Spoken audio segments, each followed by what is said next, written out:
প্রিয় দর্শক, দেখতেছেন মানুষ খাবারের জন্য টাকা পায় না, অথচ মৃত ব্যক্তির কবরের আশেপাশে কত টাকা পড়ে আছে দেখেন।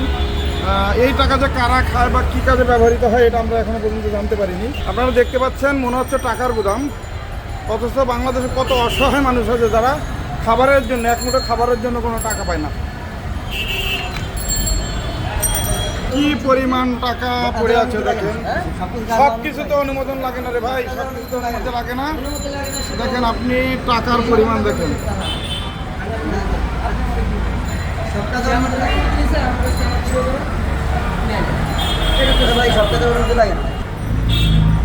আচ্ছা, আপনার কাছে একটু আমি জানতে চাচ্ছি যে এই যে টাকাটা দিছে এটা কি বৈধ না অবৈধ, বা কি কারণে দিছে, বা এটা যে কাজে খাওয়া যাবে এটা পুরো অবৈধ।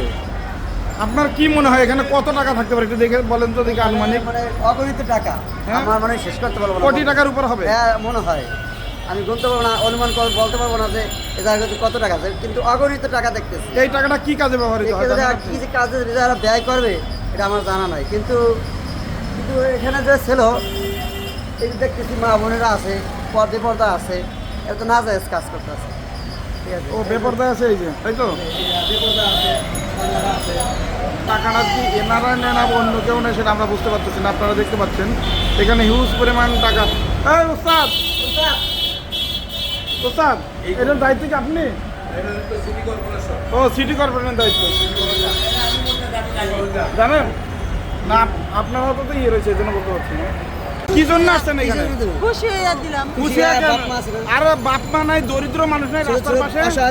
আচ্ছা, আপনি আমার একটু প্রশ্নের উত্তর দেন। এই টাকাটা যে দিচ্ছেন, এই টাকাটা কি যারে দিচ্ছেন খুশি সে খেতে পারবে না, তাহলে কে খাবে? হয়তো এখানে বসে আছে তারা খাবে, অন্য কেউ খাবে। যে খাবে সে তো গাঁজাখোর, মদখোর, অনেক কিছু হতে পারে। আপনি কি জানেন সে ভালো কিনা?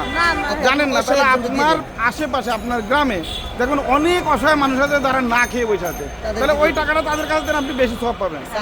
আপনি আমার কথা বুঝছেন কিনা?